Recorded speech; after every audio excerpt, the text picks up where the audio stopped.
and I expect the book will be, a firm vindication of just how bad was the conduct and evidence unearthed by Smith's team of prosecutors and FBI agents.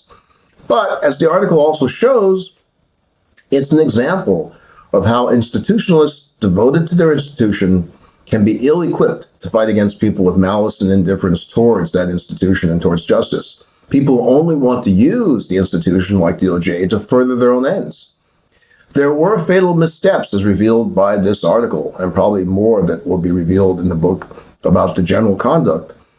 The legal analysis that there could be vulnerability in bringing the case in D.C. only, that's the part about where the evidence was stronger, Florida or in D.C.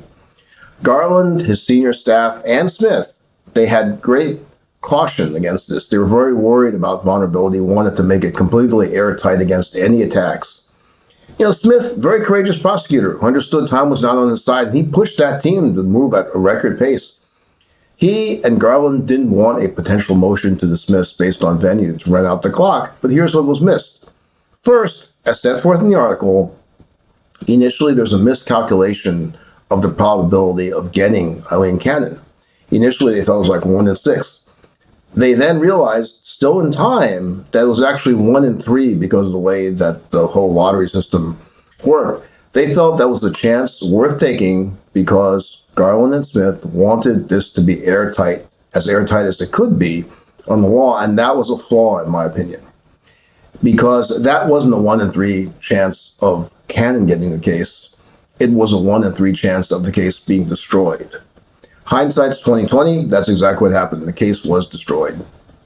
If they had brought the case in D.C., let's assume there was a motion to dismiss on bad venue. It would have moved quickly through D.C., through the Court of Appeals, and up to SCOTUS, Supreme Court, without giving the trial court multiple chances to gum it up the way Cannon did.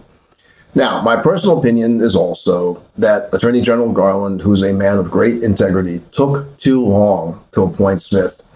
Should have started the whole case earlier on Mar-a-Lago. It was first up after the search warrant was executed. And frankly, I don't think he had to even appoint a special counsel. DOJ could have handled that just normally because Garland was very worried about looking like there was a conflict of interest, right? Because Trump was the candidate. How silly does that look today when we see what the Trump DOJ is doing?